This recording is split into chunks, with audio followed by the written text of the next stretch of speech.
Hi everyone, welcome to Tech Falsafa. Today I am going to talk about creating bootable flash drive.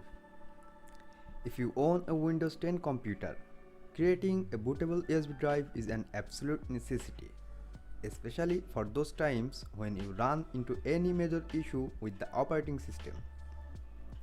The process is fairly simple and should be done before you have any problems. This will save you both the time and hassle when you need a clean install of Windows.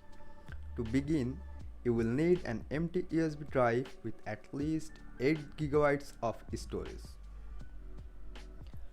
Now, head on over to the software download site for Microsoft.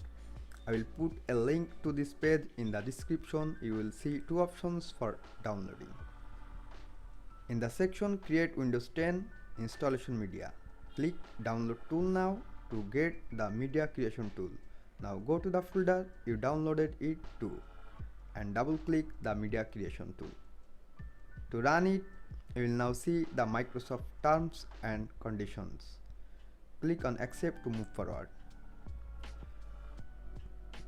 You have two choices: select Create Installation Media, USB flash drive, DVD or ISO file for another PC.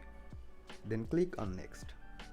If the backup is for the computer that you are currently using, check the box next to. Is the recommended option for this PC. If the USB is being created for another computer, uncheck the box. Go and select your language and edition from the drop down boxes. For the architecture, select 32-bit or 64-bit. If you are unsure, select both, but otherwise it's best to leave the box. Check Next to use the recommended option for this PC. After making your selection, click on Next. It will now ask you to choose your media. Your choices are USB flash drive or ISO file. Select USB flash drive if you don't have a flash drive at this moment with the required storage of at least 8 GB. Choosing ISO file lets you save it to your computer, so you can burn it to a DVD or USB later on. Before moving forward, if you haven't done so already, plug in your USB drive and select Next. In the list, select your USB drive. If for some reason you don't see it, unplug it and plug it back in. You also may need to click Refresh. Refresh drive list once your drive is selected.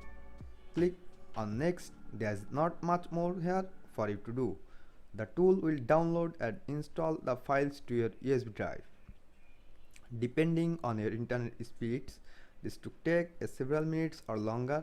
When it is done, you will get the message. Click on Finish. Now, unplug the USB drive from your computer and store it in a safe place. In the future, if you ever have the need for a clean install of Windows, plug in this drive to your computer and boot it up. When your PC starts, it should boot to the drive you created. If it doesn't boot to your USB drive, go into your BIOS firmware and change the boot drive to your USB drive. If you don't know how to enter the BIOS, check with the manufacturer for your computer for instructions. The method to do this can vary quite a bit between each manufacturer. Thanks for watching. You can find the link mentioned in the description. If this video is useful for you, give it a thumbs up and share with others. Thanks for watching.